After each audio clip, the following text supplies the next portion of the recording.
Good morning everyone. So আজকে আমরা যে কাজটা করব আজকে সবার আগে আমরা একটু GIS এটা শেষ করে নিব. Then we will talk about different questions or issues and do a quick review on the both courses, as well as I will be answering your questions. So the final slides or the final lecture slides of this course, GIS and remote sensing, and what left is the data capture methods. So and the data capture methods that includes both raster and GIS. In raster, we have already discussed the primary methods in the previous class. In this class, we'll be talking about the scanned maps. That's the secondary methods that we have discussed yesterday. So when you do the scanning of the rasters, there are two types of scanner in GIS. One is the flatbed, and the one is drum scanner devices. Let me quickly check whether it's being recorded or not. Yes, it is. So this is the flatbed scanner, and this is the drum scanner. So in flatbed, what happens is it's flat. There is a flat surface. What you do, you put a map on top of it, and there is one bar which can go upward and downward, and here is one scanner head which can forward from left to right or right to left. And when it moves, when the bar starts to move from upward to downward, and the scanner head, it starts to go from left to right or right to left, and it starts to scan what's in it. So it's sort of what you have seen the earlier printing devices. It used to print line by line instead of a single page. So it used to take like 4 minutes, 5 minutes, or few minutes to print a single page. Just like that, it goes from left to right and scan whatever on the surface. Assalamualaikum sir. Yes. The slide share করছেন? হ্যাঁ, slide share করেছি, দেখতে পাচ্ছ না? না sir. এমন কি আছো, বাকিরাও কি দেখতে পাচ্ছ না? না স্যার, আমি দেখতে পাচ্ছি স্যার। দেখতে পাচ্ছ? আচ্ছা, আমি আবার স্টপ করে আবার শেয়ার করছি।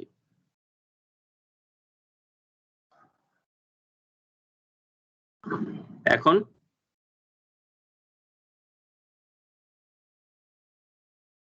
স্যার দেখা যাচ্ছে।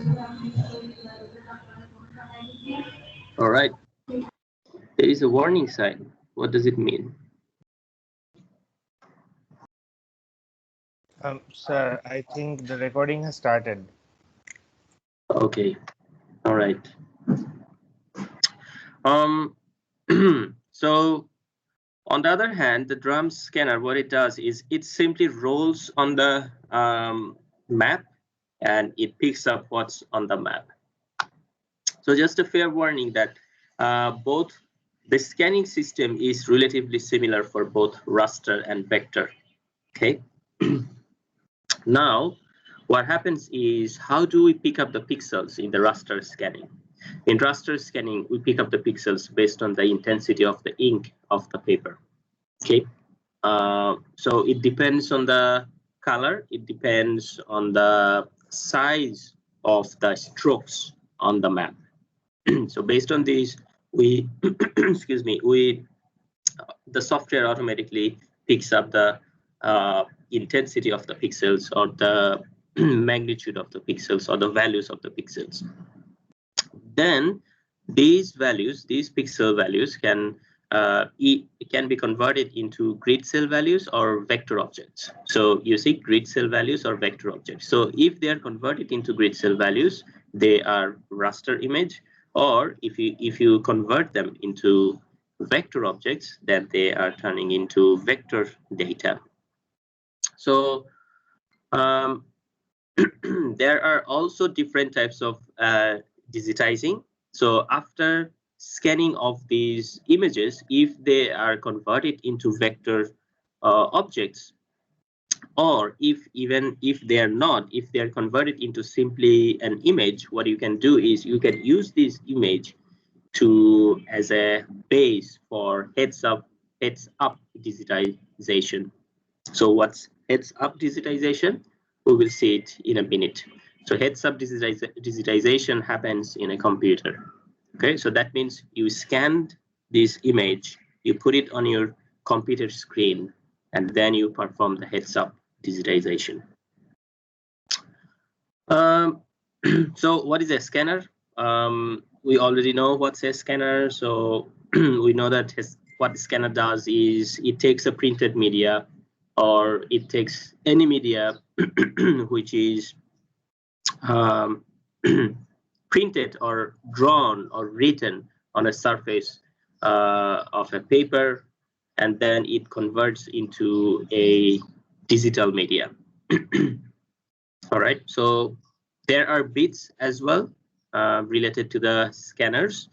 There are different levels of the sensitivity of the scanners that you can differentiate the shades of the analog media when it converts it into digital media. But it's the same for the gray scale colors and the color scanners. So I'm not going to discuss these. Have a look into it. They are just basic information about the resolutions and times that's needed, etc., etc. So scanners are not always easier or faster than digitizing. Okay, and the scanning also have some problems. So, and as we have already established, scanner can be either raster or vector. So why is it not always quicker than digitizing? And what is digitizing? I've been seeing digitizing, but I haven't said what's digitizing. Sir, can I answer it? Yes. Sir, what we do in the paper is like we draw something, or we give some expression of something in a paper, suppose a map or something else. So the but computer doesn't understand this particular gesture or something. So what it understands is zeros and ones, only the digits. So digitizing means that in a form of something which are readable to human, we are converting it to some digits, or we are converting it to how or to that form where computers can read it. Okay, it's in GIS it's a little bit different. You are talking about to convert it something into a digital format. That's how you are explaining what's digitizing. But in digitizing, what you do is, wait, it should be after this. It's like this in digitizing in GIS. Okay. So since it came up, let me explain what digitization or digitizing is. So what digitizing is, you have a paper map, could be analog or could be digital. Okay, so digital maps are something like this. So you have a paper map. Now what you want to do is you want to convert it onto into a digital format. So what do? You have a puck, okay, or a cursor, a device like this, and you have a table like this. All right. So in this table there are, excuse me, I got a cold. Excuse me. So on the table there are electronic mesh, which are very sensitive to the signals of this puck. It's very much a tablet and a pen, digital pen that you have, or you have a Surface, you have a Windows pen, or if you have a touch screen display on your laptop, then you can write using your finger on your touch screen. So the screen, the touch touch screen is very similar to this table, and your finger is sort of like this puck. So that means wherever you move your finger, the screen can sense it, right? Your computer screen or your laptop screen can sense it. Just like that, wherever you move this puck, this table can sense it, that where this puck is. And then this table can sense it, send the information to the computer, and it starts to record the movement of the puck. And that way we can convert any analog map into a digital map. And this process is known as digitizing or digitization. All right. So for doing that, a map has to be set up. I mean, the coordinate system has to be set up on the machine. The coordinate system will be written down at the corners of the map or the side or the top, anywhere on the map, in your computer, in your software where you will be following the movement of the cursor. You will be setting up the coordinate system. Say, for example, this one is WGS 1984. You set it up, and then you find out the boundaries. That means you say that, all right, this corner of the map is this latitude, this longitude. This corner of the map is this latitude, this longitude. So that means you set up the extent of the map. So that the computer knows where to begin and where to end. And then what you do is, in this puck, there are different keys. So you press the start key or different key to start, and you move the cursor so that, I don't know whether you can see it or not, there is a crosshair at the middle of this puck. Okay, so sniper বন্দুকে যেরকম যে টেলিস্কোপে একটা cross hair থাকে না, এরকম একটা cross hair আছে, তোমরা যদি দেখতে না পাও এখানে।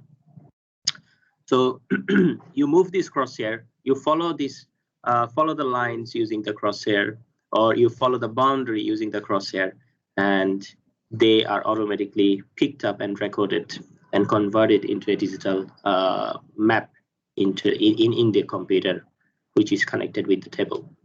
So this is digitizing. We will come back to this. Let's finish one first. So, but when we do digitizing, we have full control over it. I mean, we know which one is a line, which one is a polygon, which one is a label. What is label? Label is the naming. অর্থাৎ সোজা কথায় রাস্তার নাম দিয়েছো Mirpur road, so that's the label, right? We know which one is labels. We know which one are grid lines. We understand the colors. That means when we're digitizing, we're using our human brain, and we're using our judgments to differentiate different things. Whereas scanners, it's an automation, so it does things automatically. So it does not understand the difference between lines and polygons. Sometimes it does not understand scratch on the map or different impressions on the map. অর্থাৎ map যদি বেশি পুরনো হয়, তোমার ম্যাপে ভাঁজ পড়ে যেতে পারে, ওকে, অথবা ম্যাপে একটা প্রিন্টিং এর সময় একটা ফোঁটা পড়ে যেতে পারে। এই জিনিসগুলো তো স্ক্যানার বুঝতে পারে না। So what a scanner does is it might picks up that small dot which may be an accident, and a drop of ink fell on the map. So it will pick up that point or that dot as a point value. Okay, so that's why it says subject to the data quality problems. So three main reasons to scan hard copy medias for use. Well, there are so many paper maps which are very old, which are needed for our analysis, and that's why we need them in a digital media. As I was saying in yesterday's class, that there might be some map which is from 1950s. You would like to study the evolution or the growth of the streets in Dhaka city or entire Bangladesh. So now you can sense it, or you can digitize it. You see, I just said digitize it. So how can we digitize from satellite image? For example, you can go to Google Earth and you can start drawing different lines following the roads on the satellite maps. So that process is known as digitizing. The noun would be digitization. So you can digitize from the satellite maps, but then if you go to in 1950s, you have neither shapefile nor the satellite maps available to to have the digital street map, road maps. So what can you do? You go to archives, you bring the printed media, you convert it into, you can scan the media and convert it into digital or raster format, or you can digitize from that printed media, and etc. etc. Okay, so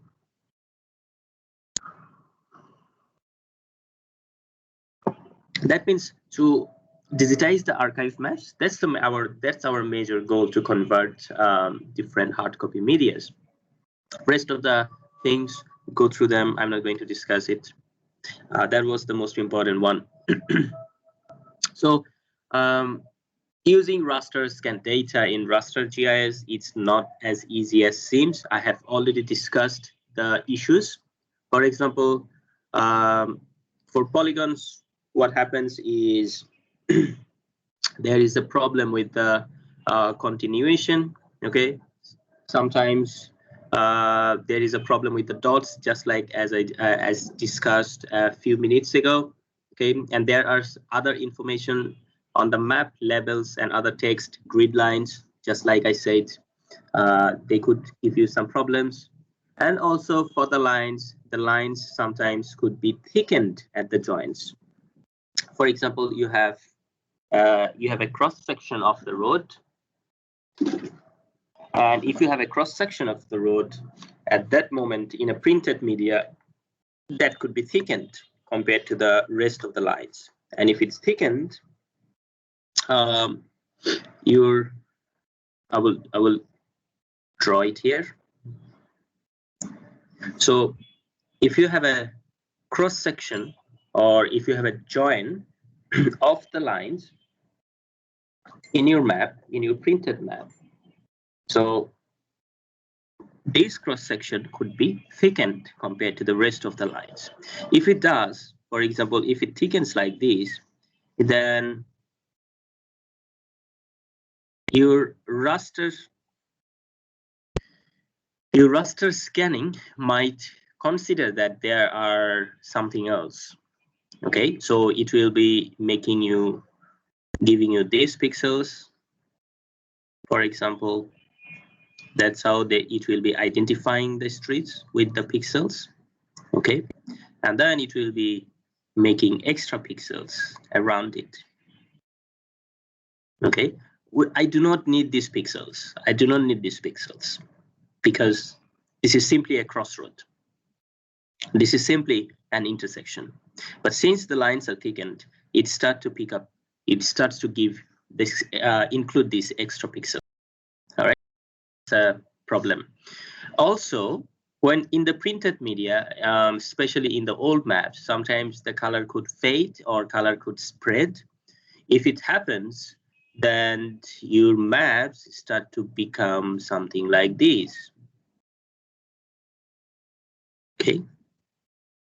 So extra pixels in the spread area and less pixels in the fade area.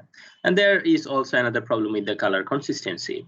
Most of the time, the maps that we convert into raster data to raster scanning is the archive medias. So the archive medias means they are very old. When they are old, sometimes color they fades at some places of the media or at some points of the media. If it happens, then we have a problem with the color consistency. The colors, they do not remain consistent. If they do not remain consistent in your raster image, the same region could be divided into two regions. For example, if your map, this is a region, but at some point, what happens is in this region, the color started to fade. Okay, but this region the color did not fade in your map. So what will raster do, the raster scanning do, is it will divide this region into two regions because there is a difference in the color consistency. So how the vector data? First of all, how vector data works? Vector data works in point, lines, and polygons or areas. So in vector data, mostly what we do is we record the coordinates, and that's it. We have a coordinate here, we have a coordinate here, we have a coordinate here, we have a coordinate here. So if we simply put the coordinates down, they turns into lines. If we connect these coordinates, they can form a line. Sorry, if we simply put the coordinates, they will be turning into points. If we connect these points, they can turn into lines. If we enclose the line, they will be turning into areas. Okay. Now, if elevation information is attached to these points, so elevation information, right? So the height, then it will turn into 2.5D, or in a general sense, we can call it three-dimensional or 3D information. That means it will be representing, the points will be representing the heights as well. So this was the end of our raster data collection. Now we are talking about the vector data collection. So since vector data, our most points of interest or the data of interest are the coordinates. In the primary vector data, we simply what we do is we collect coordinates. So these coordinates can be done using the surveying or the GPS survey. And when I say surveying, I meant this triangulation machine. Okay, one that you have seen the civil engineers or the surveyors are using when they, before any construction or before building any road and after. On the other hand, in the GPS machine, what it does, so what this one do is it uses different mathematical formulas and angles and distances to identify the locations. Whereas what GPS does, this is a handheld GPS machine. We'll be seeing even more expensive GPS machine in a while. So what this GPS machine does, it connects to the GPS softwares. So GPS softwares are geostationary satellites. Sorry, it connects to the GPS satellites. The GPS satellites are the geostationary satellites, and with the connection of the GPS satellites, it gives you your location. So point to note that you have to be connected with at least 4 GPS satellites to identify your location. Have I discussed that one?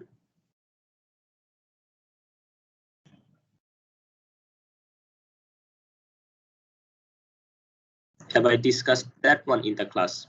Why do you need to be connected with the 4 satellites, 4 GPS satellites to identify any location on the surface of Earth?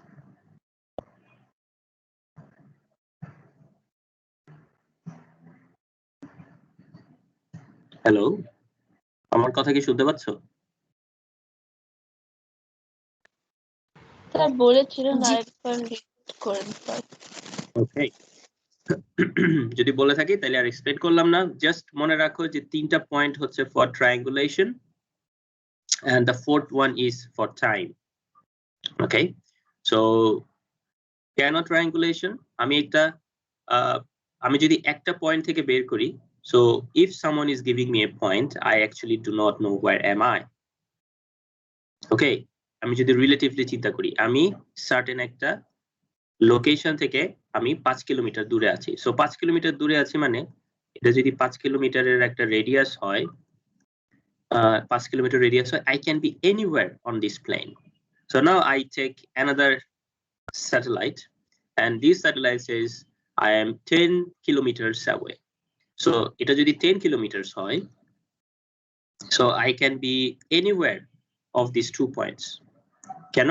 কারণ এই দুইটা point হচ্ছে এইটার থেকে 5 kilometre দূরে, 5 kilometre দূরে, এটার থেকে 10 কিলোমিটার দূরে, 10 কিলোমিটার দূরে। এই মাঝখানের পয়েন্টগুলো কিন্তু এটার থেকে 10 কিলোমিটার দূরে নয়। এই মাঝখানের এই পয়েন্টগুলো, এটা যদি স্যাটেলাইট এ হয়, এটা যদি বি হয়, এ থেকে 5 কিলোমিটার দূরে নয় এই পয়েন্টগুলো।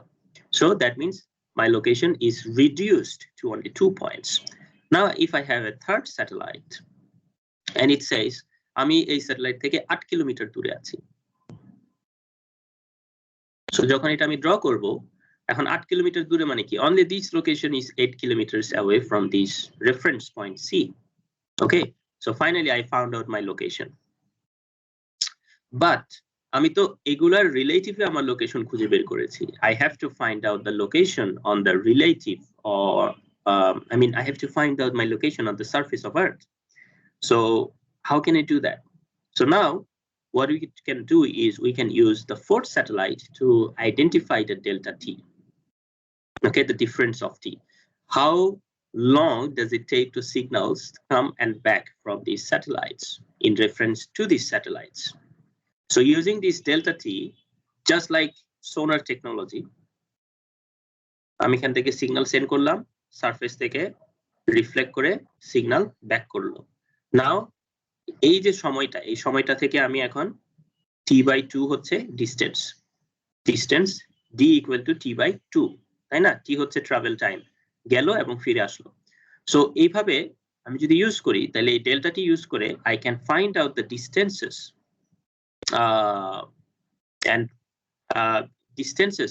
and the times traveled by these satellites to identify the location on the Earth. Okay, so that's Sir. why. Yes, sir আপনি কি স্ক্রিন শেয়ার করেছেন? yes, করেছি। স্যার আমি দেখতে পাচ্ছি না, আমি দুবার লিভ নিয়ে জয়েন করেছি বাট দেখতে পাচ্ছি না। All right, so I'm going to stop and share again. How about now?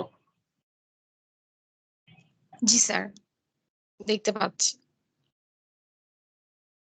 Okay, so it might be a problem if you have joined later and Teams is now giving some problems. Anyway, so that's how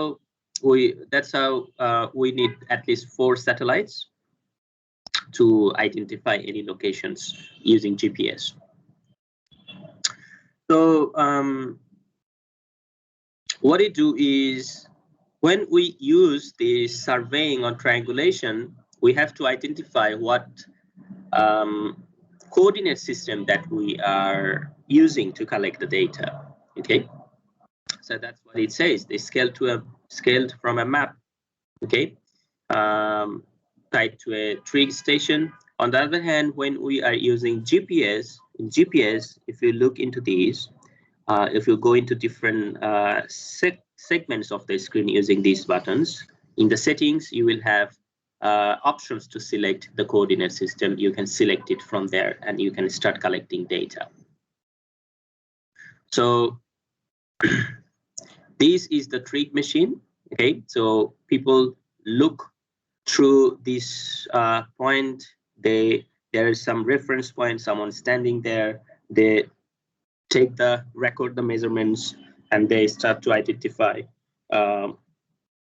the locations, as well as they can do different measurements very precisely and accurately. On the other hand, if we use GPS, this is a GPS machine, but this one is not handheld GPS machine. This is used for kinematric survey. Maybe kinematric spelling, maybe I'm not sure. Kinematric. So what is the spelling of kinetic energy? Does anyone know? KNI, right?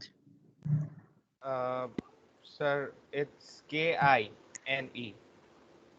All right, kinematric. KINETIC. You are talking about kinetic energy. Yes, yes. So maybe this is the spelling of the kinematric survey. So these GPS machines are pretty sophisticated than these handheld GPS devices. The GPS devices that we have in our department, they cost around 60,000 taka. Okay, so these GPS machine that we are seeing right now, they cost, one device is cost $30,000, approximate price. So that's one device here, another device here, another device here. So maybe more than $100,000 equipment are we are seeing in this image. So the handheld GPS devices, they can give you the accuracy from 5 to 20 meters. Okay, whereas these machine, they can give you just as good as these trick devices. The accuracy can be down to few centimeters or millimeters. Okay, depending. Recent ones do have the accuracy of millimeters. Yes, that's what I'm saying, centimeters to millimeters. Sir, I have seen this kinematic observation system actually. Yes, okay. So for the rest, what it does is it simply, we set up a reference station. So this is a reference station. It's connected to the satellite, and this is the one that starts to take the recordings. So this one is also connected to the satellites as well as connected to this device. So this device is stationary, so it does not move. It knows its location. So that means instead of you are having the connection with the satellites as well as connection to the reference station. Okay, so your accuracy improves in that way because you know the exact location of this station. So now in reference to it as well as the satellites, you start to move this one and you can move very fast. For handheld GPS devices, you have to slow down a bit so that the GPS device can identify your location. Sometimes you have to go at some places, wait for some time to signal to be stabilized. On the other hand, in these sorts of GPS devices, you can actually attach this one on top of a vehicle and you can drive the vehicle at 60 miles per hour or 60 kilometers per hour, and it will automatically find out or record the waypoints or the tracks that you are following. So in your practical, you will be using GPS to collect data. If you go to a field trip, you will be using GPS data collection. So you will understand the idea of it more. So I will be skipping this one because these are simply how we collect the data. This is the explanations that I have discussed just now. With the 3 satellites, we identify the XYZ points, and with the 4th satellite, we identify the delta T, okay, difference of the T. And that's how we need at least 4 satellites to identify any locations. 3 satellites are not enough. So the georeferencing and data capture methods, this one comes from the idea of the secondary data. In this method, what we can do is we can talk about the manual data entry, GPS entry. We can use digitizing tables and cursors. We can use scanners. We can use remote sensing images, etc., etc., and so on. So give me a moment.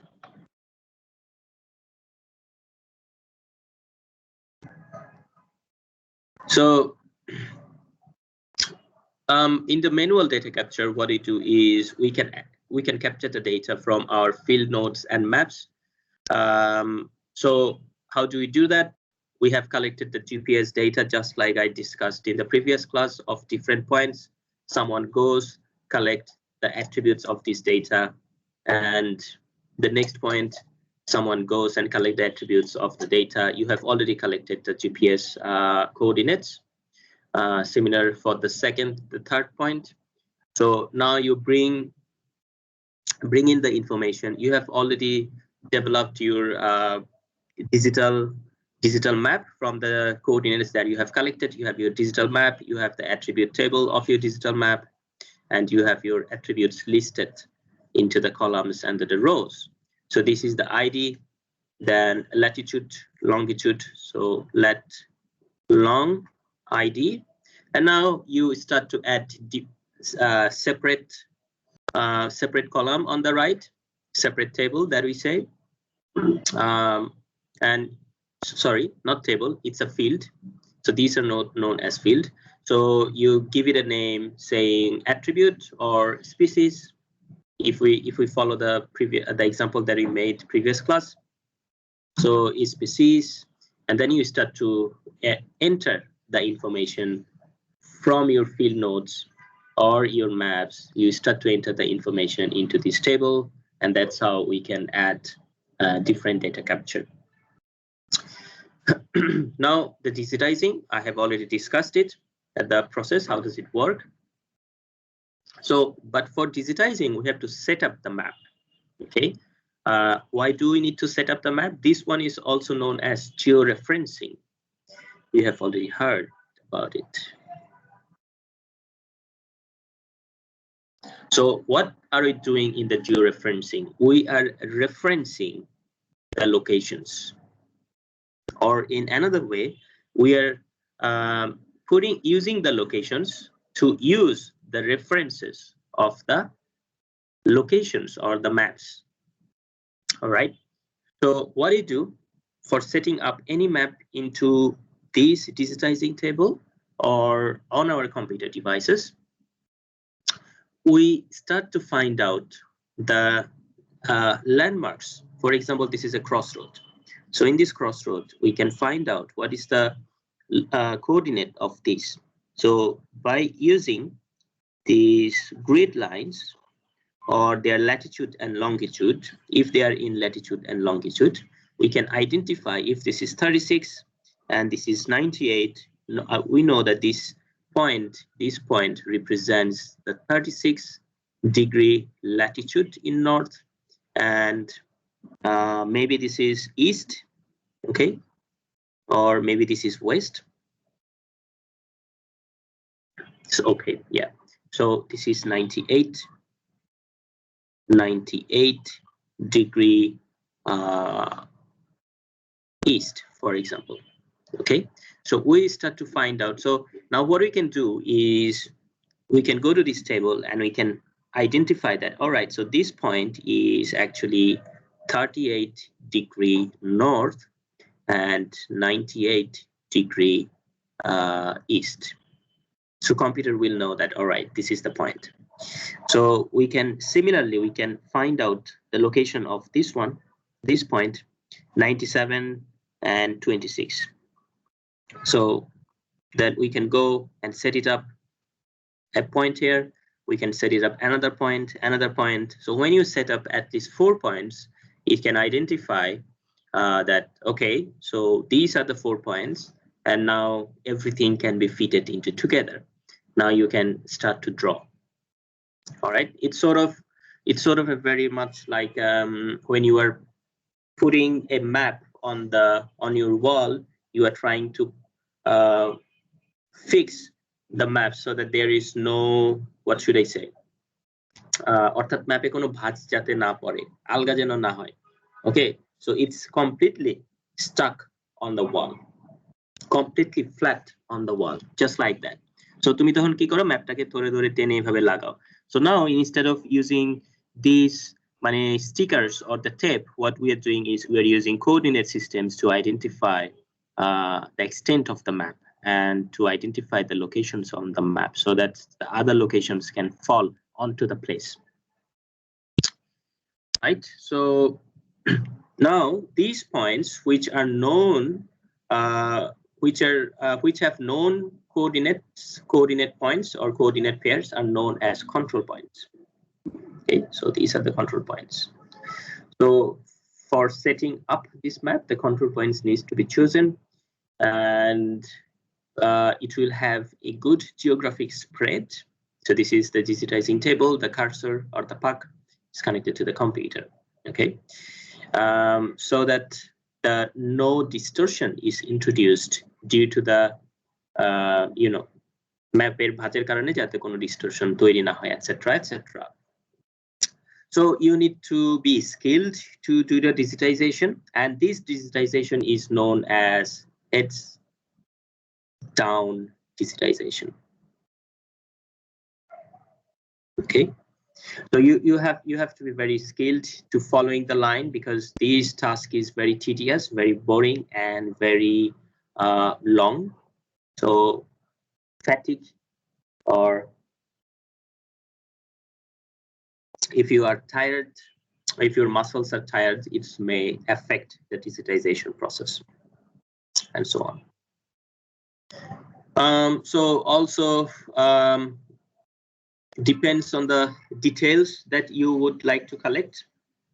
If you want more details, if your scales are very high, if you want to capture more details, you have to, you will be needing more time. So there is a very an example of how much time might it need to digitize a segment of a map. You go through with it and you will be quite surprised how long it can take.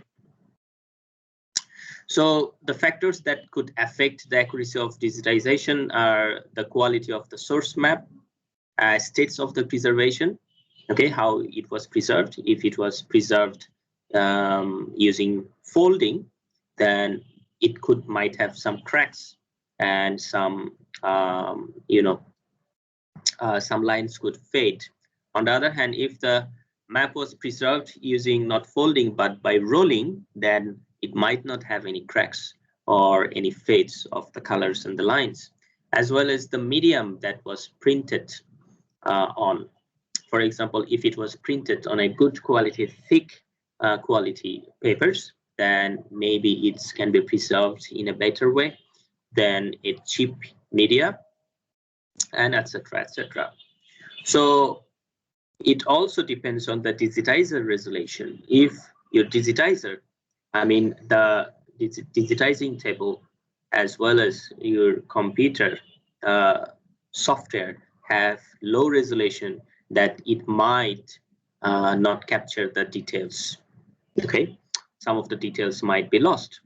On the other hand, if it's very with the very good resolution, then you might capture the very details. And finally, it depends on the human skill. How skilled you are, how skilled are you to identify the different lines, to understand the maps, so that you can know which one should be included, which one should be excluded. How good are you following the lines? How good are you identifying the points, as well as your fatigue. If you get tired, you might start to draw something which is not there.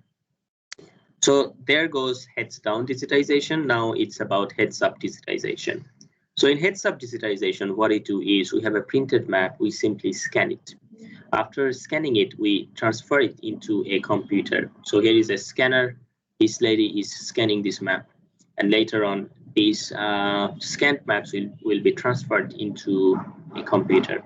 And when it gets transferred into a computer, then we can start to draw the lines or the things that we would like to draw, we would like to digitize. For example, we can start to now follow, like what I'm doing right now is digitizing. It's on the map, it's on the picture on my screen, and I'm simply following the streets. Okay, so just like this, we can draw the street maps. We can draw these street maps, we can draw the housings, we can draw the areas, we can do so many things. Okay, so since when we do this, our screen is in front of us, our head is up, so this one is known as heads up. On the other hand, if we talk this table, you have to be a little bit inclined towards it. So your head is down. So that's why this one is known as heads down digitization.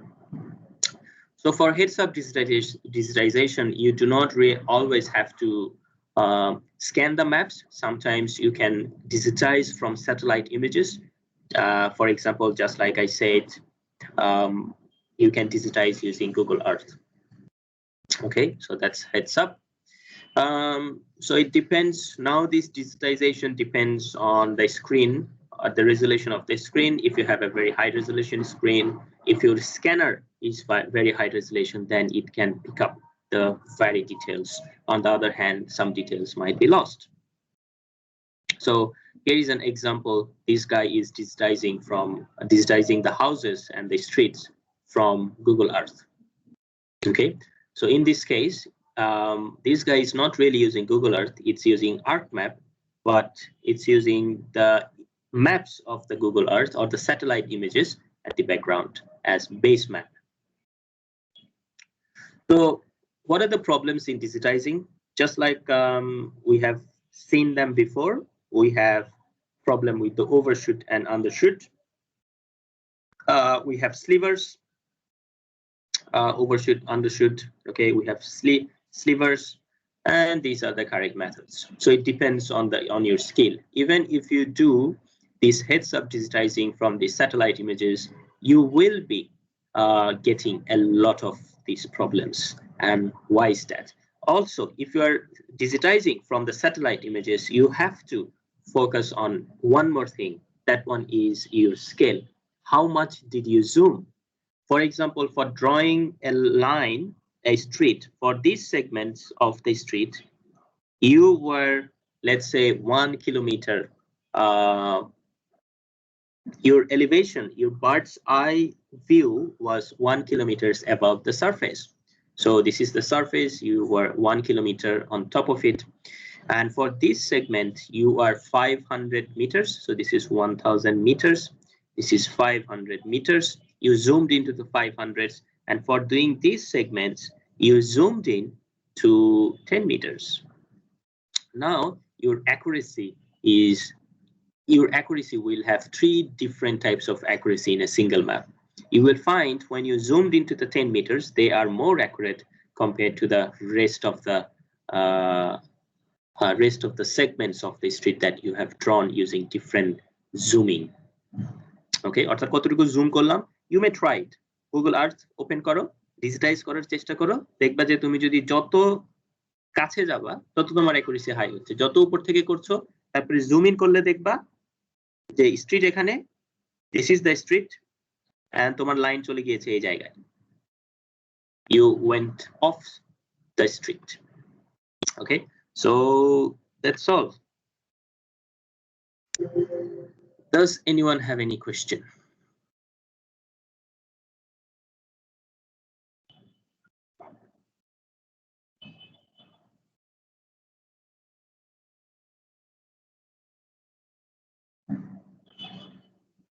ওকে, এই class থেকে যদি question না থাকে তাহলে আমাদের overall GIS এর থেকে কোনো প্রশ্ন?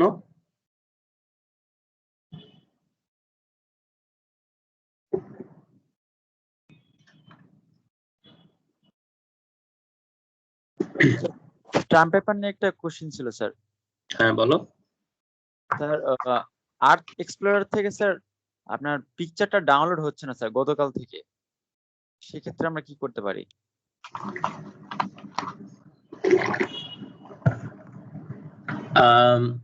ছবি এতদিন ডাউনলোড করার চেষ্টা করনি?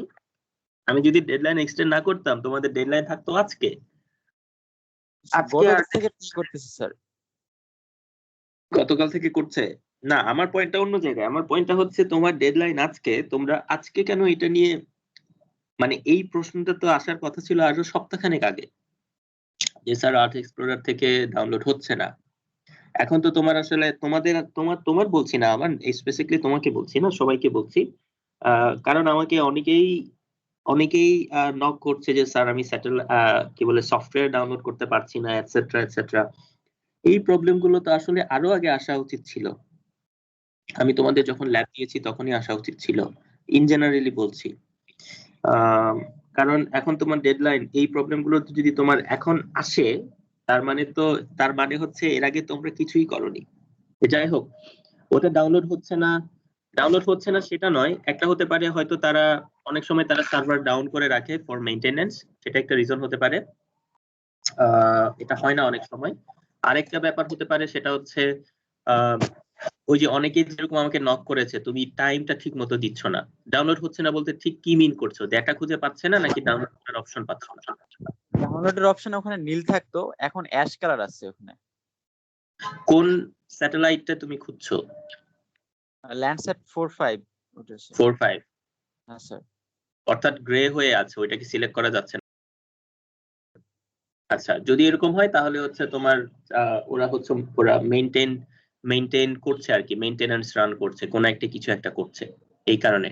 নরমালি কিন্তু ওরা একটা মেসেজ দেয় উপরে, যদি খেয়াল করে দেখো, ওরা বলে যে আমরা এরকম সার্ভার মেইনটেইন করছি, আমরা it will soon B online again.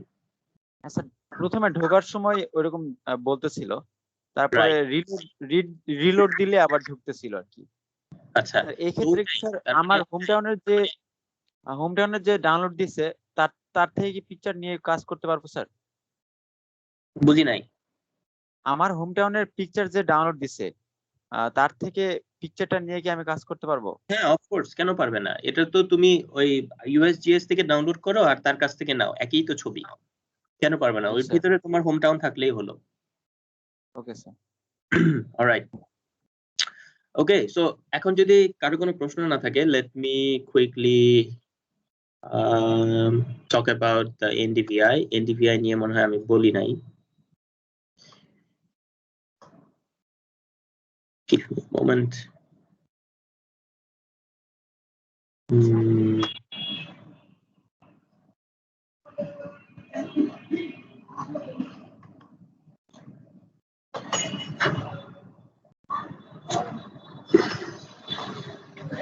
আমি কি তোমাদের এনডিভিআই নিয়ে বলেছি নাকি বলি নাই? কোনটা?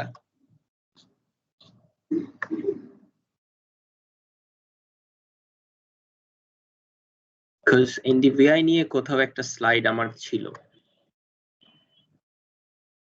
বাট এটা ডিসকাস করেছি কিনা আমার মনে নেই।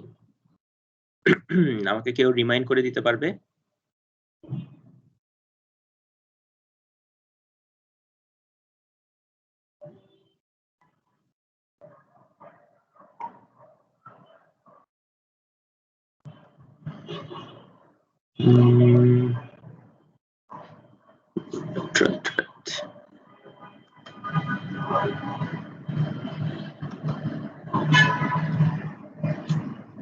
Okay, tell you what, I can discuss NDVI from here. No problem.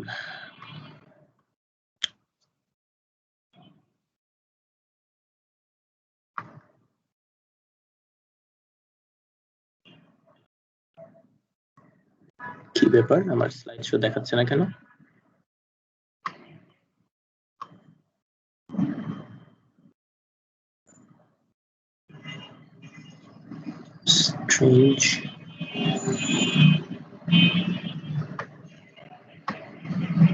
Strange. All right, let me skip this.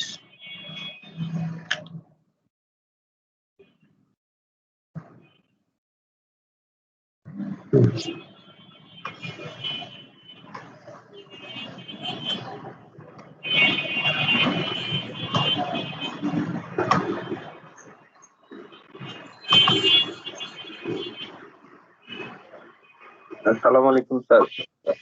Yes, ওয়ালাইকুম আসসালাম। স্যার, আমাদের ভাইবা নিয়ে স্যার কিভাবে প্রিপারেশন নিব স্যার, একটু যদি বলতেন ভালো হতো স্যার। আচ্ছা, ওইটা বলার আগে সৈকত আমাকে একটু বলো তো যে তুমি জানি ল্যাব নিয়ে কি প্রশ্ন করতে চেয়েছিলে? স্যার আমি ওটা গতকালকে পারছি স্যার। আরওআই টুলসটা স্যার কিভাবে ইউজ করব স্যার, ওটার জন্য স্যার। আরওআই ফাইলগুলো স্যার কিভাবে বানাতে হয়, ওই যে ভেক্টর ফাইলটা স্যার।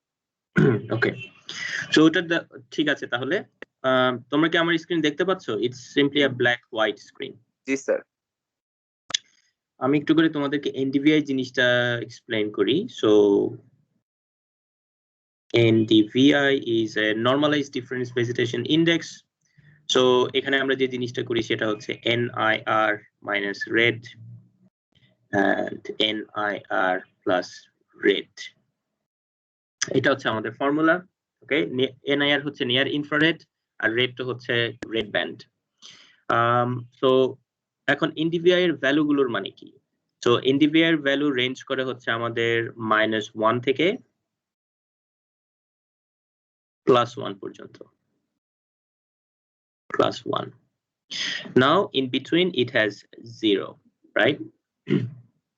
So এখন এটা যদি নেগেটিভ ভ্যালু হয়, সো নেগেটিভ ভ্যালু মানে হচ্ছে এখানে rocks and water bodies etc. So these are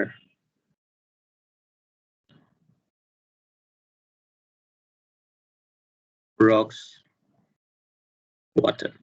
Okay, so 0.2 এর নিচে হচ্ছে আমাদের ডেড ভেজিটেশন নরমালি। 0.2 থেকে 0.7 or 8 পর্যন্ত আমরা বলতে পারি ইটস ভেজিটেশন। and then এখান থেকে বাকিগুলো এটাও ভেজিটেশন হওয়ার কথা। তোমরা যদি লিটারেচারে পড়ো তাহলে ওখানে বলবে হচ্ছে 0.2 থেকে শুরু করে 1 পর্যন্ত আমাদের ভেজিটেশন থাকে, বাট 0.8 এর উপরে it's actually not vegetation, because ওখানে ভেজিটেশন থাকাটা বলতে গেলে impossible. Alright, it's very highly saturated. কেন ইম্পসিবল সেটাও বলে দিচ্ছি। So now আমরা যদি ভেজিটেশন কার্ভের কথা চিন্তা করি, স্পেকট্রাল সিগনেচারের কথা চিন্তা করি, it goes like this, তাই না? সো আমাদের এখানে ব্লু 0.4, এখানে হচ্ছে 0.5, এখানে হচ্ছে 0.456, 4 to 5, 5 to 6, 6 to 7, right? 0.7. এটা আরেকটু এদিকে আসবে, দাঁড়াও আমি একটু করে মুছে নিই।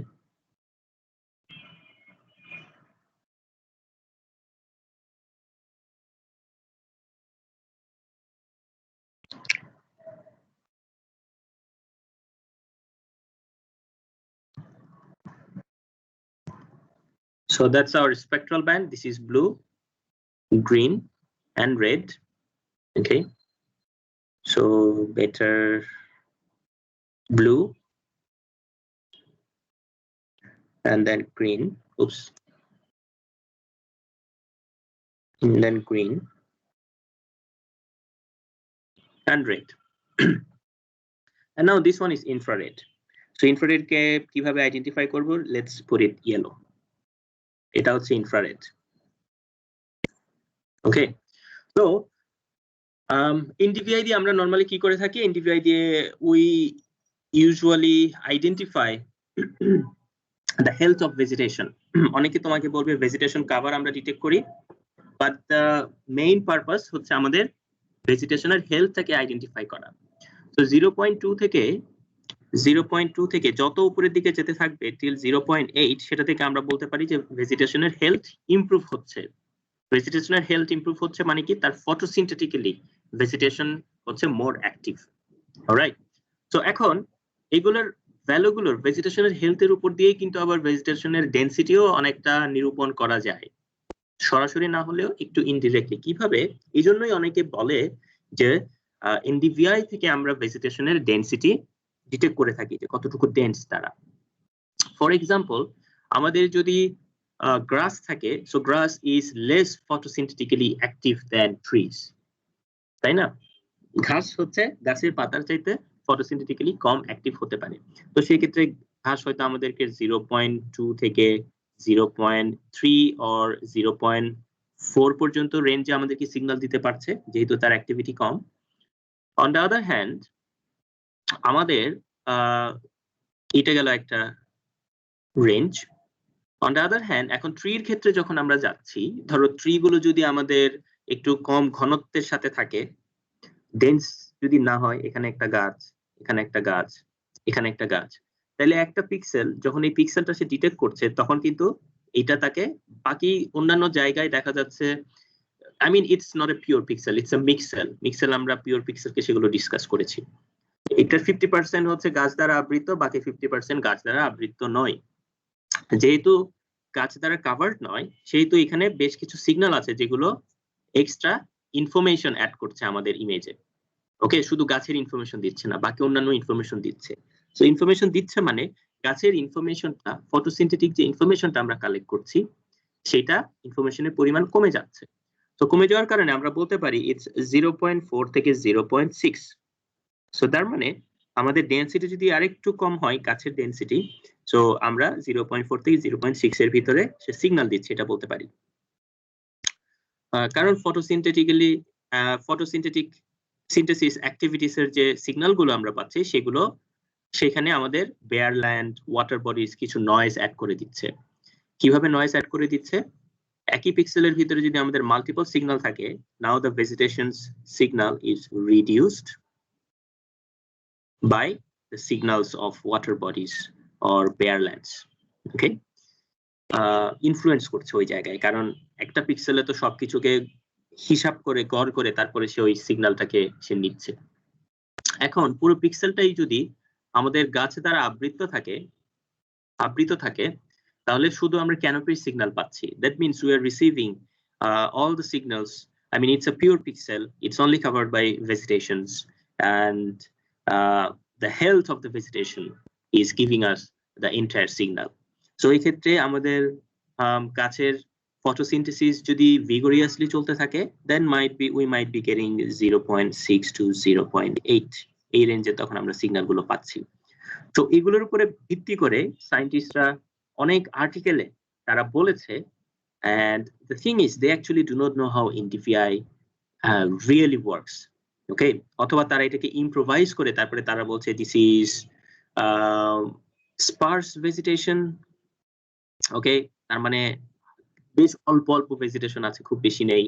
এটা হচ্ছে মোটামুটি মডারেটলি ডেন্স ভেজিটেশন,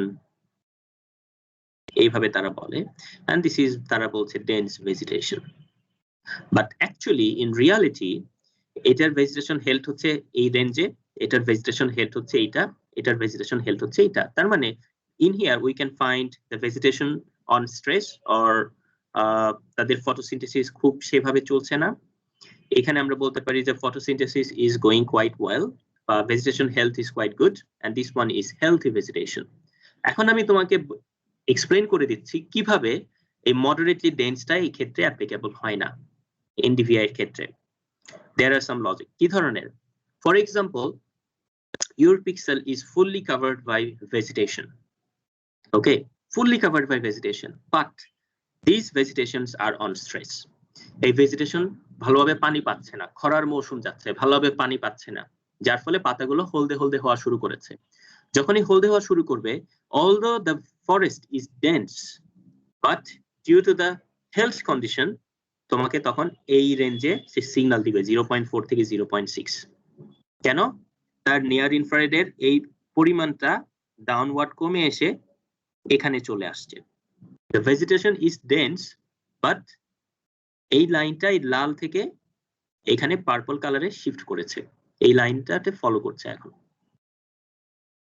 ওকে, তার মানে ভেজিটেশন ইজ অন স্ট্রেস।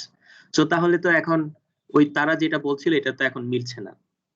এটা তো থিওরিটিক্যালি আমি যদি ফিল্ডে যাই, ফিল্ডে গেলে আমি দেখতে পাবো এটা হচ্ছে ডেন্স ভেজিটেশন, ঘন গাছ। ওকে, আমি গাছের পাতা বাদে আর কোনো কিছুই দেখতে পাচ্ছি না, বাট আমাকে তো NDVI সিগন্যাল দিচ্ছে 0.4 থেকে 0.6, যেটা অনেক রিসার্চার আইডেন্টিফাই করছে as moderately dense vegetation.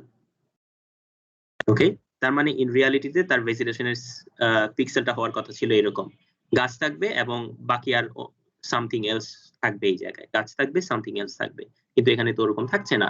It's highly dense vegetation, but the signal that I am getting is 0.4। তো কেন এখন আমি হেলথের কথা বলছি, কেন হেলথের কথা আমি বলছি যে it's not about density, rather it's about health, because it totally depends on the spectral signature. So spectral signature এখানে দেখো, this is red band. Okay, this is red band. This is near infrared. And this is green band. So এই satellite collect করার সময়, sorry slip of tongue, satellite বলছি না, এই signal collect করার সময় আমরা ফর্মুলায় দেখছি কি, এই ইন্ডিসিস এর ক্ষেত্রে এটা একটা ইন্ডেক্স, তো এই ইন্ডিসিস এর ক্ষেত্রে আমরা দেখতে পাচ্ছি যে নিয়ার ইনফ্রারেড এবং লালের যে ডিফারেন্স সেটাকে নরমালাইজ করা হয়েছে তাদের যোগফল দ্বারা। তো সেজন্যই নামটাও হচ্ছে নরমালাইজ ডিফারেন্স। নরমালাইজ করা হচ্ছে এটা দিয়ে, আর এটা হচ্ছে তাদের difference, normalize difference vegetation index. It was developed in 1970s by Rouse et al. And it was popularized by Tucker et al. So I was fortunate to meet Tucker when I went to USA. Okay, he works in Goddard Space Station of NASA.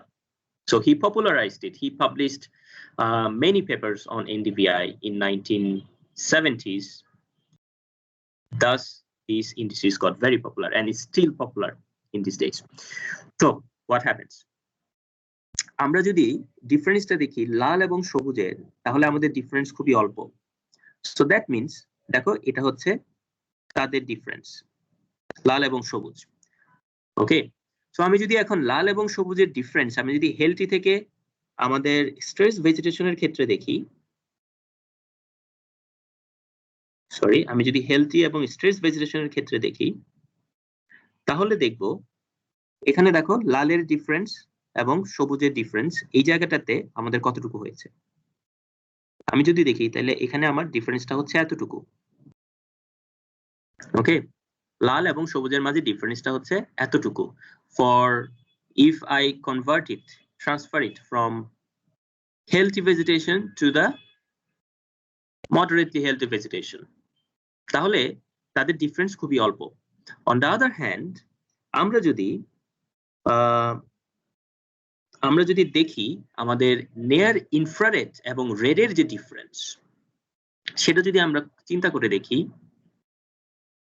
this is for the healthy vegetation and this is for the moderate vegetation. তো তাহলে আমি যদি পুঙ্খানুপুঙ্খভাবে, আমি যদি সূক্ষ্মভাবে তাদের ডিফারেন্সটা খুঁজে বের করতে যাই, তাহলে যেখানে এখানে যদি আমি রেড এবং গ্রিনকে ইউজ করতে যাই, তাহলে দেখা যাচ্ছে আমাকে এখানে খুব ডিটেইল আমি ডিটেক্ট করতে পারছি না, বিকজ তাদের চেঞ্জটা হচ্ছে মিনিমাল, ছোট করে চেঞ্জ হচ্ছে। সো স্লাইড চেঞ্জটাও ডিটেক্ট করা যাচ্ছে না, মানে তাদের রেঞ্জটা ছোট। অন দ্য আদার হ্যান্ড, আমি যদি নিয়ার ইনফ্রারেড এবং রেডের রেঞ্জটা দেখি, তাহলে রেঞ্জটা দেখো কত বড়, একবার এত বড় আর একবার এতটুকু। ওকে, সো যেহেতু তাদের চেঞ্জটা কোয়াইট হাই, সো অল্প চেঞ্জ হলেই এখানে সিগনিফিক্যান্ট একটা চেঞ্জ লক্ষ্য করা যায়, the difference between near infrared and red.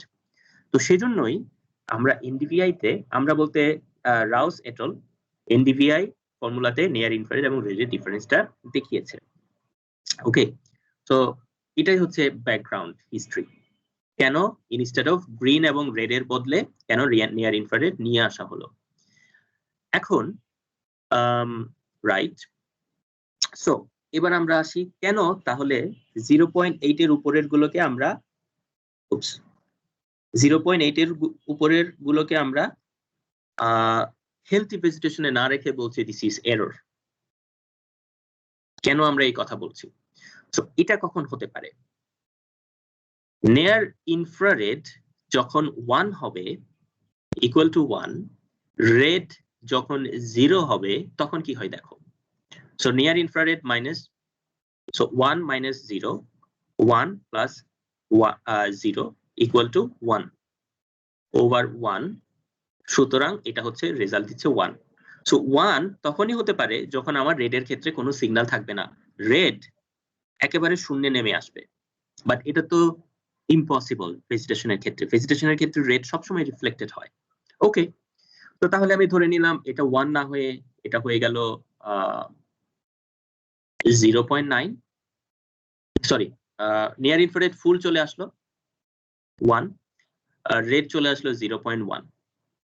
তো এটা যদি হয় তাহলে এবার দেখো 1 minus 0.1 and 1 plus 0.1, okay, equal to আমাকে কত দিচ্ছে? 0.9 over 1.01, sorry 1.1, তাহলে রেজাল্ট কত হয়? সো রেজাল্ট হলেও দেখবা ইটস ভেরি ক্লোজ টু 1। কেউ একজন দেখো তো এটা কত হয়? 0.9 divided by 1.1, তো এটা 1 এর কাছাকাছি থাকে। ওকে, সো 1 এর কাছাকাছি যেহেতু থাকে, সো সেহেতু এটাও তো সম্ভব নয়, কারণ রেড এত কম কি রিফ্লেক্টেড হবে? এটা রিয়েলিটির সাথে যায় না। On the other hand near infrared কি এত উপরে রিফ্লেক্টেড হবে, একেবারে ফুললি রিফ্লেক্টেড হচ্ছে? ভেজিটেশনের ক্ষেত্রে নিয়ার ইনফ্রারেডের reflectance is very high, but তাই বলে একেবারে টু দ্য পয়েন্ট অফ 100% হচ্ছে?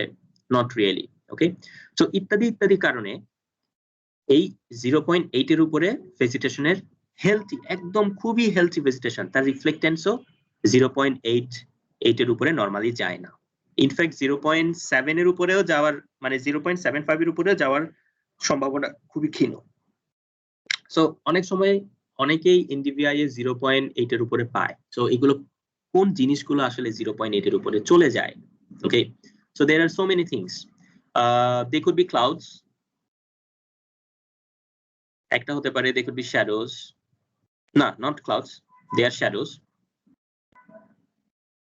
ক্লাউডের শ্যাডো, গাছের শ্যাডো থাকার কারণে তাদের রেঞ্জটা এখানে স্পাইক করতে পারে, কারণ শ্যাডোর সিগন্যাল হচ্ছে এদিকে কম। সো কম হওয়ার কারণে তাদের ভিতরে ডিফারেন্সটা অনেক সময় কম বেশি হওয়ার কারণে আমাদের এখানে আমরা 1 পেয়ে যেতে পারি। অন দ্য আদার হ্যান্ড, আমরা যে স্যাটেলাইট প্রি প্রসেসিং করেছি, প্রি প্রসেসিং এ আমাদের এরর থেকে গিয়েছিল। তো এরর থাকার কারণে আমরা যে স্পেকট্রাল সিগনেচার পাবো সেটা না পেয়ে আমরা সামথিং ডিফারেন্ট একটা স্পেকট্রাল সিগনেচার পাচ্ছি, যে জায়গায় রেডের রিফ্লেক্টেন্স খুবই কম ফর ভেজিটেশন এন্ড নিয়ার ইনফ্রারেডের রিফ্লেক্টেন্স খুবই হাই, ভেরি হাই, যার ফলে আমাদের ভেজিটেশনটা এখন শিফট করে, হেলথে শিফট করে আমাদের এখন এই 0.8 থেকে 1 এর রেঞ্জে চলে গিয়েছে। ওকে, হাউএভার রুল অফ থাম মনে রাখবা যে 0.8 এর উপরে এগুলো ভেজিটেশন নয়, এনডিভিআই এর ক্ষেত্রে 0.2 এর নিচে ভেজিটেশন নয়। Vegetation lies between 0.2 to 0.8 and it not really always indicates, আমি কি বলেছি দেখো, not really always বলেছি, সব সময় করে না। সব সময় vegetation cover কি ইন্ডিকেট করে না। In some scenario it might indicate a vegetation cover, but at the end or at the background or originally what it indicates is the health of vegetation. Health বলতে health condition of the vegetation, সে photosynthetically কতটুকু active. তো এটাই হচ্ছে NDVI. Does anyone have any question?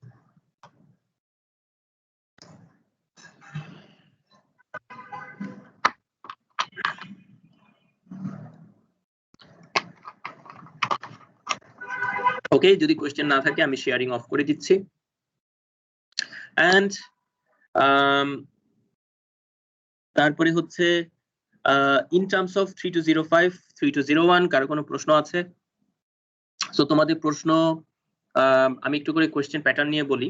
Question pattern হচ্ছে তোমাদের most probably 3টা থেকে 2টো প্রশ্নের অ্যান্সার করতে হবে 20-20, 40 এমন হতে পারে। 20 মার্কসকে হয়তো 15-5 করেও ভাগ করা হতে পারে, অথবা ভাগ করা নাও হতে পারে, সিম্পলি 20 মার্কসের কোয়েশ্চেন হয়তো জিজ্ঞেস করা হতে পারে।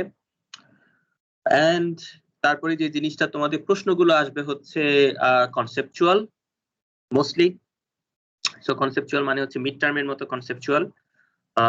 তুমি যদি ক্লাসটা ফলো করো, ইফ ইউ নো কি কি ডিসকাস করা হয়েছে, তুমি যদি আমার কথাগুলো যদি মনে থাকে, তাহলে তোমার স্লাইড না পড়লেও তুমি হয়তো 80% অ্যান্সার করতে পারবে।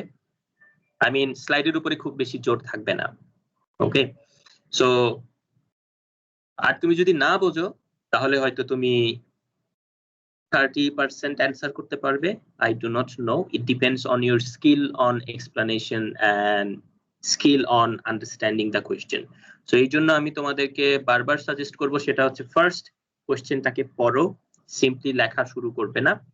পড়ার পরে বোঝার চেষ্টা করো কি কি, in fact identify what are the points that are being sought, কি কি পয়েন্টগুলো খোঁজা হচ্ছে, তারপরে কোয়েশ্চেনটাকে অ্যান্সার করা শুরু করবে। তাহলেই দেখবা যে তুমি ভালো মার্কস পাচ্ছ। Okay, so for 3201 3205 for both তোমাদের এটা কোন পিরিয়ড চলছে? 3205 এর পিরিয়ড চলছে, right? Or 3201? 3205 3205, okay, thank you. কারণ অনেকেই রিটেকের স্টুডেন্ট আছে, তারাও যেন এটা শুনতে পায়, সেজন্য বলছি। সো তোমরা এটা দেখে নিও বলতে কোশ্চেন গুলো দেখে নিও, ভালো করে পড়ে নিবা। এন্ড এগেইন স্লাইড পড়ে খুব একটা বেশি লাভ হবে না, কারণ কনসেপচুয়াল প্রশ্ন আসবে। লাভ হবে বলতে কি, তুমি যদি বোঝার জন্য স্লাইডটাকে ইউজ করো, তুমি যদি লেকচারটা ফলো করার জন্য স্লাইডটাকে ইউজ করো, then you will be just fine. But তুমি যদি স্লাইড মেমোরাইজ করো, এটা কোনো কাজে আসবে না। ওকে, মিড টার্মে যেরকম কাজে আসেনি, জাস্ট লাইক দ্যাট। সো এটাই হচ্ছে প্রশ্ন নিয়ে আমার ভাষ্য। ওকে, ভাইবা নিয়ে আমি একটু পরে বলবো। সো আমি যদি তোমাদেরকে সিম্পলি সামারি করে দিই, তাইলে জিআইএস আমরা যেটা পড়েছি, জিআইএস আমরা ডেটা মডেল পড়েছি। ডেটা মডেল পড়ার পরে আমাদের বিভিন্ন ফেনোমেনা সম্পর্কে পড়েছি, আমাদের ফিল্ড অবজেক্ট এগুলোকে আমরা আইডেন্টিফাই করেছি, তারপরে আমাদের কোঅর্ডিনেট সিস্টেম পড়েছি, তারপরে আমরা কিভাবে আমরা ডেটা ক্যাপচার করি সেগুলো পড়েছি। ওকে, তারপরে জিআইএস এর আমাদের সফটওয়্যারের জন্য কি কি ডেটা লাগে, কি কি ফাইল থাকে, সেগুলো আমরা পড়েছি। তারপরে জিআইএস এর ডেটাবেসটা দেখতে কি ধরনের হয়, তার অ্যাট্রিবিউট টেবল কি ধরনের হয়, সেগুলো আমরা কুইকলি গো থ্রু করেছি। Alright, so there goes 3201. On the other hand 3205 এ আমরা টুলস এন্ড টেকনিক্স কি জিনিস সেটা আমরা একটু করে দেখেছি। তারপরে আমাদের ডিজাস্টার ম্যানেজমেন্টে কি কি টুলস এন্ড টেকনিক্স আছে সেগুলোকে আমরা গো থ্রু করেছি। তোমরা আমাকে আইডিয়া দিয়েছো, আমি আমার আইডিয়া প্রেজেন্ট করেছি, কোন জিনিসগুলো টুলস, কোন জিনিসগুলো টেকনিক্স। টুলস এবং টেকনিক্স এর মাঝখানে ডিফারেন্স কি তোমরা আইডিয়া দিয়েছো, আমি কিছু আইডিয়া দিয়েছি। So it was a collective knowledge, আমরা সবাই মিলে ওইটা এক্সপ্লোর করেছি। তারপরে ডিজাস্টার ম্যানেজমেন্টে আমরা কি কি টুল এবং কি কি টেকনিক ইউজ করছি সেগুলোর আমরা নিজেরাই আমাদের অ্যাপ্লিকেশন ওয়াইজ তাদের এক্সাম্পল গুলো আমরা দেখেছি, সবাই মিলে এক্সপ্লোর করেছি।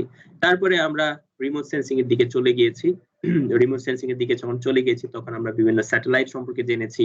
আমরা জেনেছি যে রিমোট সেন্সিং কে কত ভাগে ভাগ করা যায় in perspective of data collection, তারপরে তাদের এটসেট্রা প্রপার্টিজ।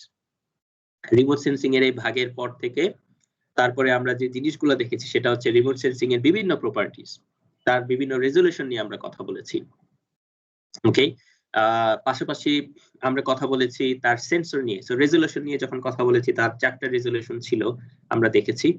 ওকে, তো 4টা রেজলিউশনের পরে আমরা যখন সেন্সর নিয়ে কথা বলেছি তখন আমরা দেখেছি যে আমাদের মেইনলি 3 ধরনের সেন্সর থাকে, অপটিক্যাল, রাডার, লাইডার। ওকে, তো অপটিক্যালের ক্ষেত্রে আমরা জেনেছি এটা ক্লাউডকে পেনিট্রেট করতে পারে না। রাডারের ক্ষেত্রে আমরা দেখেছি এটা ক্লাউডকে পেনিট্রেট করতে পারে। লাইডারের ক্ষেত্রে দেখেছি এটা ক্লাউডকে পেনিট্রেট করতে পারে। রাডার এবং লাইডারের দিকে যখন আমরা গিয়েছি তখন আমরা দেখেছি লাইডার হচ্ছে আমাদের ট্রি স্ট্রাকচার বোঝার জন্য আমরা ব্যবহার করতে পারি। ওই যে ওয়েভ ফর্ম, তোমাদের যদি মনে থাকে আমি ওয়েভ ফর্ম তোমাদেরকে ড্র করে দেখিয়েছিলাম যে এইভাবে একটা গাছের স্ট্রাকচার লাইডার দিয়ে বোঝা যায়। তো যেহেতু গাছের স্ট্রাকচার লাইডার দিয়ে বোঝা যায়, লাইডার ডেটা দিয়ে আমরা বায়োমাস এস্টিমেট করতে পারি। ওকে, কারণ একটা গাছের স্ট্রাকচার যখন আমি জানতে পারবো তখন আমি জানতে পারবো একটা গাছের এত ঘন ফুটে যদি এত পরিমাণ কার্বন স্টক থাকে বা বায়োমাস থাকে, তাহলে এই গাছের স্ট্রাকচারটা যদি এরকম হয় বা ভেজিটেশনের স্ট্রাকচার যদি সাচ হয়, তাহলে ওইখানে কতটুকু বায়োমাস বা কার্বন স্টক থাকতে পারে। যেহেতু আমি সেটা বের করতে পারি, সেহেতু সেটা আমি এখন ক্লাইমেট চেঞ্জের সাথে কানেক্ট করতে পারি। ওকে, যে এরকম কার্বন স্টক চেঞ্জ হচ্ছে, সেহেতু ক্লাইমেট চেঞ্জে এরকম প্রভাব পড়তে পারে। Now it can be related to disaster management since it's related to climate change. এবং সেম কাজগুলোই হচ্ছে। আমি তোমাদেরকে গত ক্লাসে সিজিআই, আমাদের যে ইউরোপিয়ান স্পেস এজেন্সি থেকে যে বায়োমাস তারা এস্টিমেট করে যাচ্ছে, কার্বন স্টক এস্টিমেট করে যাচ্ছে, যেটা হচ্ছে আমাদের ক্লাইমেট চেঞ্জের সাথে সরাসরি কানেক্টেড। সো ওই এক্সাম্পলটা আমরা ড্র করেছিলাম প্রিভিয়াস ক্লাসে 3205 এর ক্লাসে। সো সেখান থেকেও আমরা দেখতে পাই যে আমাদের লাইডার ডেটা এবং রাডার ডেটা কিভাবে তারা বায়োমাস এস্টিমেটের ক্ষেত্রে ভূমিকা রাখছে। অন দ্য আদার হ্যান্ড রাডারের ক্ষেত্রে আমরা আরো দেখেছি যে রাডার হচ্ছে কি ক্লাউডকে পেনিট্রেট করতে পারলেও it's very useful to identify the water surface. Okay, কারণ পানি হচ্ছে অনেকটা ফ্ল্যাট আর ভেজিটেশন বা অন্যান্য সারফেস ল্যান্ড হচ্ছে একটু রাগেড। তো সেই কারণে ডিফারেন্স পানি আমাদের হচ্ছে অ্যাবসেন্স অফ সিগন্যাল দেয় ইন রাডার। যেহেতু অ্যাবসেন্স অফ সিগন্যাল দেয়, ওই অ্যাবসেন্স অফ সিগন্যাল থেকে আমরা খুব সহজেই আমরা ওয়াটারকে আইডেন্টিফাই করতে পারি, ওয়াটার এক্সটেন্ট। তো তারপরে আমরা যখন অপটিক্যালের ডেটা নিয়ে কথা বলেছি তখন আমরা দেখেছি যে অপটিক্যালের যে ব্যান্ডগুলো থাকে এই ব্যান্ডের আমরা কম্বিনেশন শিখেছি আমাদের প্র্যাকটিক্যাল থেকে। এই ব্যান্ড কম্বিনেশন থেকে আমরা খুব সহজেই আমাদের ওয়াটার বডির এক্সটেন্ট আইডেন্টিফাই করতে পারি যদি আমাদের ক্লাউড না থাকে। এই ব্যান্ডগুলোর কম্বিনেশন দিয়ে আমরা খুব সহজেই মিনারেলস আইডেন্টিফাই করতে পারি। ব্যান্ড কম্বিনেশন ইউজ করে আমরা খুব সহজেই আমাদের ভেজিটেশনের হেলথ আইডেন্টিফাই করতে পারি। তো তারপরেই আমরা চলে গিয়েছি হচ্ছে আমাদের প্র্যাকটিক্যাল এবং আমাদের সিস্টেম অফ রিমোট সেন্সিং পড়ার জন্য। তো সিস্টেম অফ রিমোট সেন্সিং আমরা দেখেছি কিভাবে রিমোট সেন্সিং এর যে সেগমেন্ট গুলো আছে সেগমেন্ট গুলো কিভাবে কাজ করে, কিভাবে আমাদের লাইট সূর্য থেকে এসে কিভাবে অ্যাটমসফিয়ারের সাথে ইন্টারঅ্যাক্ট করে, স্ক্যাটার হয়, মি স্ক্যাটারিং, রেইলে স্ক্যাটারিং, নন সিলেক্টিভ স্ক্যাটারিং কিভাবে হয়, মেঘ কেন সাদা দেখায়, মেঘ কেন কালো দেখায়, এটসেট্রা, সন্ধ্যাবেলায় সকালবেলায় আকাশ কেন লাল থাকে, এটসেট্রা। তো তারপরে সে হচ্ছে সিগন্যাল গুলো এসে আমাদের সারফেসের সাথে কিভাবে ইন্টারঅ্যাক্ট করে, করার পরে আবার যখন ফেরত যাচ্ছে তখন কিভাবে সে অ্যাটমসফিয়ারের সাথে ইন্টারঅ্যাক্ট করে। তারপরে এই সিগন্যাল গুলো স্যাটেলাইট কিভাবে রেকর্ড করে, রেকর্ড করার সময় আমরা সেন্সর পড়েছি, পুশ ব্রুম সেন্সর, হুইস্ক ব্রুম সেন্সর। ঘর ঝাড়ু দেওয়ার ওই ঝাড়ুটা মনে রাখলেই হবে। ওকে, হুইস্ক মানে বিড়াল লেজ হুইস্ক করে, তার মানে কি লেজ ঝাঁকায়। ওকে, ডানে বামে বিড়াল বা কুকুর লেজটাকে হুইস্ক করে, ঝাঁকায়। সো হুইস্ক ব্রুম হচ্ছে তোমার ডানে বামে যাচ্ছে, পুশ ব্রুম হচ্ছে তুমি পুশ করছো, সামনে ঠেলে নিয়ে যাচ্ছ। তো ওই যেগুলো সামনে ঠেলে ঠেলে যে ঝাড়ু দেয় ওরকম লম্বা লম্বা ঝাড়ুগুলো ঠিক সেভাবে যে সেন্সর কাজ করে সেটা হচ্ছে পুশ ব্রুম। এই সেন্সর গুলোর পরে পরবর্তীতে আমরা দেখেছি যে কিভাবে এই সিগন্যাল গুলোকে আমরা পৃথিবীতে নিয়ে আসছি through the communication satellite as well as the ground receiving station. সেখান থেকে আমরা ডেটা ডিসেমিনেট করছি, ডেটা প্রসেস করছি। ডেটা প্রসেস করতে গিয়ে আমরা দেখেছি যে আমাদের প্রি প্রসেসিং টেকনিক গুলো আমরা দেখেছি। আমাদের জিওমেট্রিক কারেকশন আছে। গতকালকে ফারা সম্ভবত জিওগ্রাফিক কারেকশন বলছিল, এটা জিওগ্রাফিক কারেকশন নয়, জিওমেট্রিক কারেকশন। তো আমাদের জিওমেট্রিক কারেকশন আছে, জিওমেট্রিকের হচ্ছে কোনো ক্যালিব্রেশন নাই। তারপরে আমরা আমাদের যে অ্যানালগ বা যে ভ্যালুগুলো থাকে সেগুলোকে যখন আমরা ডিজিটাল নাম্বারে কনভার্ট করি সেটাকে আমরা রেডিওমেট্রিক ক্যালিব্রেশন বলছি। ওখানে যদি কোনো এরর থাকে সেটাকে রেডিওমেট্রিক কারেকশন বলছি। অর্থাৎ কোনো পিক্সেল যদি মিসিং থাকে সেগুলোকে যখন আমরা ফিল আপ করে দিয়ে যাচ্ছি তখন আমরা বলছি রেডিওমেট্রিক কারেকশন।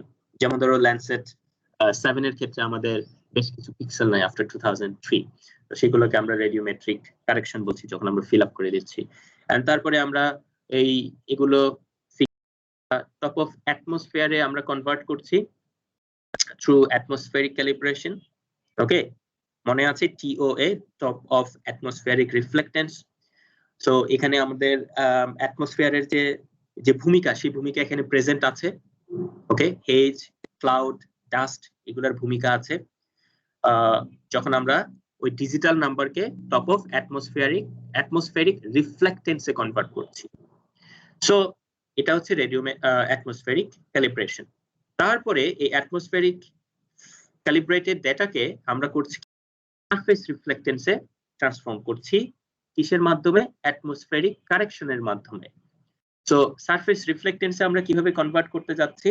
আমরা অ্যাটমসফিয়ারের যে বিভিন্ন রোল ছিল, ডাস্ট, ক্লাউড, হেজের কারণে আমাদের যে জিনিসগুলো আমরা দেখতে পাচ্ছিলাম না বা লাইটিং এর যে সমস্যা ছিল সেগুলোকে আমরা যখন বাদ দিয়ে দিচ্ছি, ওভারকাম করছি, অর্থাৎ কারেকশন যে আমরা করছি, নয়েজকে আমরা যে রিমুভ করছি, যখনই কোনো নয়েজকে রিমুভ করব সেটা হচ্ছে কারেকশন।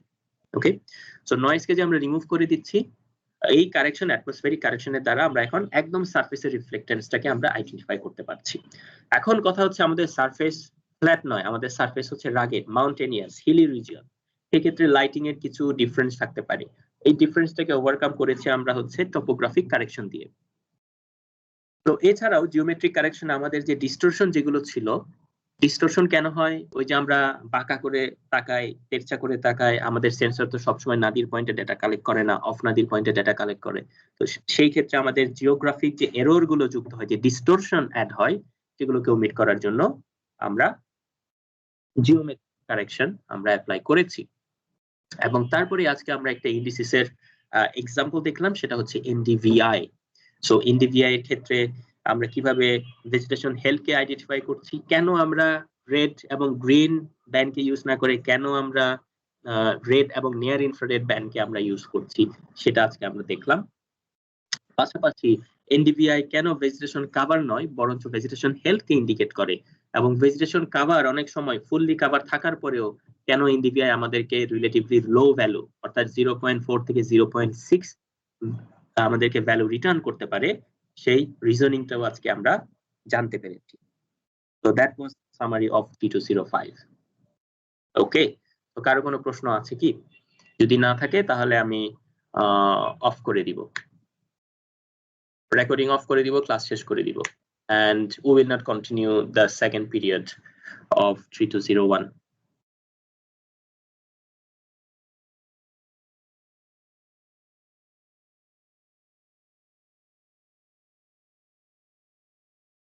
Okay, so প্রশ্ন না থাকলে রেকর্ডিং অফ।